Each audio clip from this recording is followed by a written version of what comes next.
Welcome to my YouTube channel Buddhadeb biology solutions.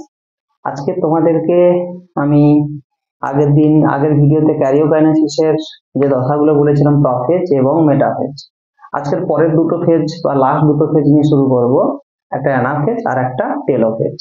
এটা আমি আশা করি তোমরা সমস্ত যাদের প্রবলেম রয়েছে ক্লিয়ার হয়ে যাবে। যদি কোনো প্রবলেম থাকে কমেন্ট বক্সে অবশ্যই জানাবে, আমি তোমাদের প্রবলেমটা অবশ্যই সলভ করে দেবো। অ্যানাফেজ দশা, তাহলে যেহেতু এটা ক্যারিওকাইনেসিসের পার্ট, তাহলে আমরা বলতে পারি যে ক্যারিওকাইনেসিসের যে স্বল্পস্থায়ী দশা, এটা সব থেকে একটা স্বল্পস্থায়ী প্রচুর আছে, সব থেকে ছোট দশা স্বল্পস্থায়ী দশা। ক্যারিওকাইনেসিস যে স্বল্পস্থায়ী দশাতে ক্রোমোজোম গুলো বিভক্ত হয়ে যায়। ক্রোমোজোম এভাবে ক্রোমোজোম ছিল, তারা বিভক্ত হয় এবং দুই বিপরীত প্রান্তের দিকে তারা গমন করবে, তখন তাকে, এবং দুই বিপরীত মেরুর দিকে গমন করবে, তখন তাকে আমরা বলছি অ্যানাফেজ দশা বলবো। অ্যানাফেজ হচ্ছে দুটো গ্রিক ওয়ার্ড থেকে এসেছে। একটা অ্যানা বলতে এখানে আপ মানে কি ওপরে, আর ফেজ মানে স্টেজ বা দশা, অর্থাৎ ওপরের দশা। কার ওপরের দশা? সব থেকে শেষের ওপরের দশা, তার নাম হচ্ছে অ্যানাফেজ, সব থেকে স্বল্পস্থায়ী দশা। এই দশার বৈশিষ্ট্যগুলো জানতে গেলে আগে ফিগারটাকে ভালো করে দেখে নাও, কারণ এখানে প্রচুর আসে অ্যানাফেজ দশাটা, এবং অ্যানাফেজ দশা থেকে সে সব প্রশ্নগুলো প্রচুর আসে, তো সেজন্য কখনো কখনো ছবিটাও দেয়, তো সেদিকে দেখো। এটা একটা কোর্স, আমি আগেই বলেছি যে প্রফেজ দশাতে নিউক্লিয় পর্দার বিলুপ্তি হয়ে গেছে, তো তার জন্য এটা গোটা সাইটোপ্লাজমে রয়েছে। এবং ব্লু কালিগুলোকে লক্ষ্য করো, এগুলো হচ্ছে ক্রোমোজোম, ওপাশে একটা লাইন আছে, এপাশে একটা লাইন আছে। আর এই ব্ল্যাক কালিগুলোকে দেখো, আর এটা সেন্ট্রোজোম থেকে ব্ল্যাক কালি ক্রোমোজোম গুলাকে ধরে রেখেছে। আর লাল কালিটার নাম হচ্ছে ইন্টারজোনাল বেম, আর সবুজ কালিটা যেটা দিয়ে রেখেছি সেটাকে বলা হচ্ছে নিরবিচ্ছিন্ন বেম বা হচ্ছে কন্টিনিউয়াস বেম। আমি একটু করে বলছি, তারপরে সুন্দরভাবে বুঝতে পারবে। প্রথম হচ্ছে মোনাড গঠন। এই মোনাড গঠন জিনিসটা কি? বলছে সাপোজ এটা একটা ক্রোমোজোম, এটা মেটাফেজ দশার ক্রোমোজোম ধরে নাও, এইভাবে মেটাফেজ দশার ক্রোমোজোমটা রয়েছে। এখন মেটাফেজ দশার ক্রোমোজোমে কি হয়, এই সেন্ট্রোমিয়ারটা দ্বিবিভক্ত হয়। এই যে আমি ভাগ করছি, এইভাবে দ্বিবিভক্ত হলে অ্যাজ এ রেজাল্ট কি দেখাবে?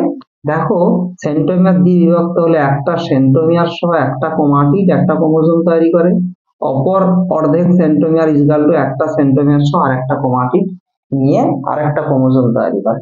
আমাদের ছিল একটা ক্রোমোজোম, যে ক্রোমোজোমের একটা সেন্ট্রোমিয়ার দুটি ক্রোমাটিড, এখন হয়েছে দুটি ক্রোমোজোম হয়েছে, যার প্রতিটি একটা করে সেন্ট্রোমিয়ার একটি করে ক্রোমাটিড, একে আমরা বলবো মোনাড। নেক্সট পয়েন্ট, অ্যানাফেজিক চলন। এটা খুব ইম্পর্টেন্ট জায়গা, অ্যানাফেজিক চলন। বলবে যে এই ভালো করে লক্ষ্য করো, ক্রোমোজোম ব্লু কালিগুলো ক্রোমোজোম রয়েছে, তাহলে আর ব্ল্যাক কালিগুলো রয়েছে ইন্টারজোনাল বেম। এই ইন্টারজোনাল বেমের এটা আসবে বিকর্ষণ, যে রেড কালিটা ইন্টারজোনাল বেমের বিকর্ষণ, এবং ক্রোমোজোমাল বেমের আকর্ষণ, অর্থাৎ ব্ল্যাক কালিগুলো একে অপরের দিকে টানবে, এদিকে টানছে ও দিকে টানছে, এইভাবে টানছে। আর লাল কালিটা কি করবে? ঠেলবে, অর্থাৎ ক্রোমোজোমাল বেমের আকর্ষণ দুদিকে যাচ্ছে, আর ইন্টারজোনাল বেমের কি করবে? বিকর্ষণ। এইভাবে তাহলে আকর্ষণ বিকর্ষণের ফলে মোনাড গুলো, অর্থাৎ যাকে আমরা ক্রোমোজোম বলবো, ক্রোমোজোম গুলো দুই বিপরীত, একটা উত্তর মেরু একটা দক্ষিণ মেরুর দিকে পৌঁছে যাচ্ছে। অ্যানাফেজ দশায় গমনটা ঘটে বলে একে আমরা বলবো যে অ্যানাফেজিক চলন বলবো বা অ্যানাফেজিক মুভমেন্ট বলবো। পরের ফেজ স্টেম বডি। ভালো করে, এটা খুব সহজ। ক্রোমোজোম গুলো যে রয়েছে না, ক্রোমোজোমের ভেতরেই রেড কালিগুলো রয়েছে, লাল কালি দেখো লিখে রেখেছি ইন্টারজোনাল বেম। এই ক্রোমোজোম গুলোর ভেতরে এই ইন্টারজোনাল বেম গুলোকে একত্রে একসঙ্গে আমরা বলবো যে স্টেম বডি।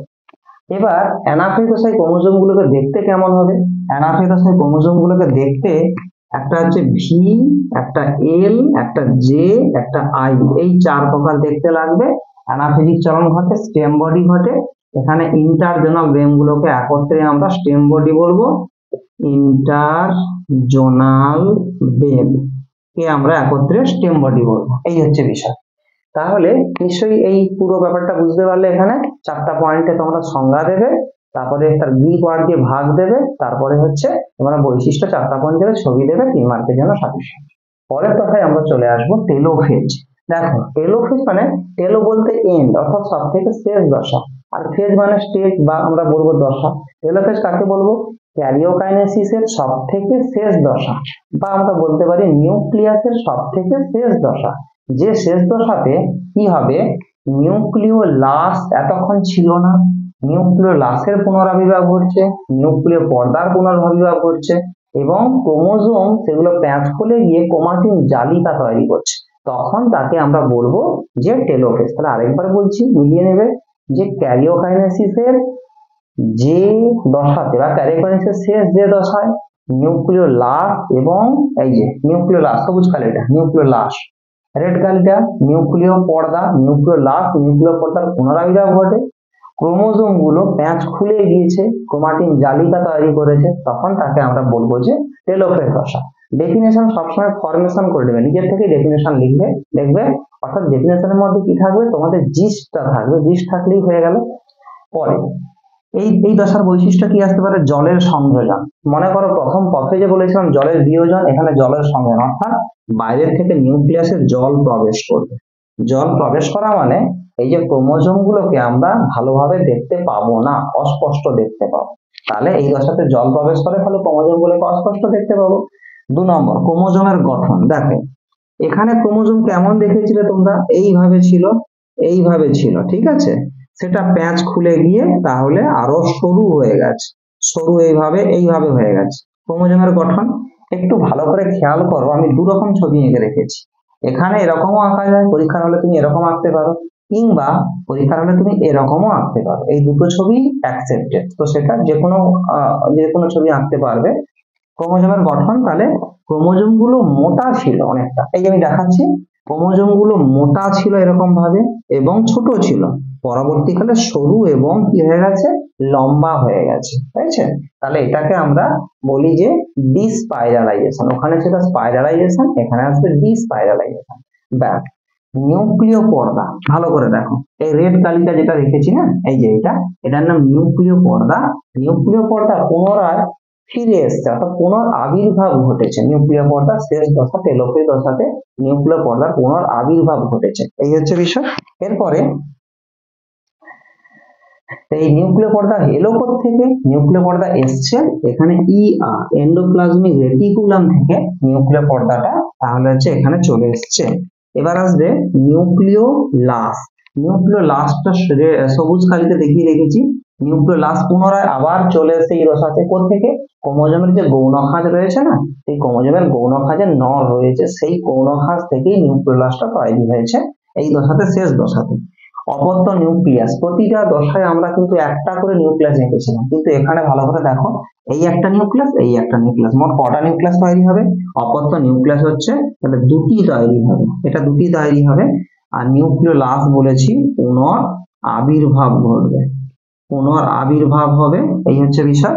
আর বেমের পরিণতি, উদ্ভিদ কোষের ক্ষেত্রে, প্রাণী কোষের ক্ষেত্রে বেমের বিভক্তি হলেও উদ্ভিদ কোষের ক্ষেত্রে বেমটা কিন্তু তখনও ঠিক থাকে, কিছুটা অদৃশ্য হয়ে যাবার থাকে, বুঝছে। এই হচ্ছে পয়েন্ট গুলো বললাম। জলের সংযোজন ক্রোমোজোম গুলোকে অস্পষ্ট দেখাবে। তারপরে বলেছি ক্রোমোজোমের গঠন, ক্রোমোজোম ছোট এবং মোটা ক্রোমোজোম গুলো প্যাঁচ খুলে গিয়ে বড় লম্বা ক্রোমোজোম তৈরি করবে।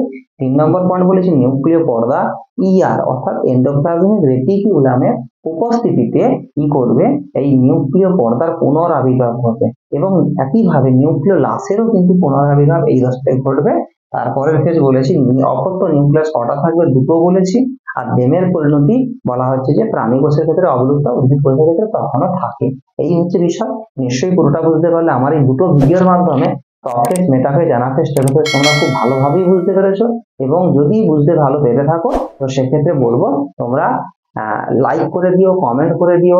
এবং সেই সঙ্গে আরেকটা কথা বলবো, যদি কোনো প্রবলেম হয়ে থাকে তোমরা অবশ্যই কমেন্ট বক্সে জানাবে। কোনো টপিক যদি যে কোনো তোমার 10, 11, 12 যে কোনো টপিকের উপরে যদি কোনো প্রবলেম থেকে থাকে আমাকে জানাবে, আমি অবশ্যই সেটার জন্য ভিডিও তোমাদেরকে দেবো, তোমাদের ক্ষেত্রে উপকারে আসবে।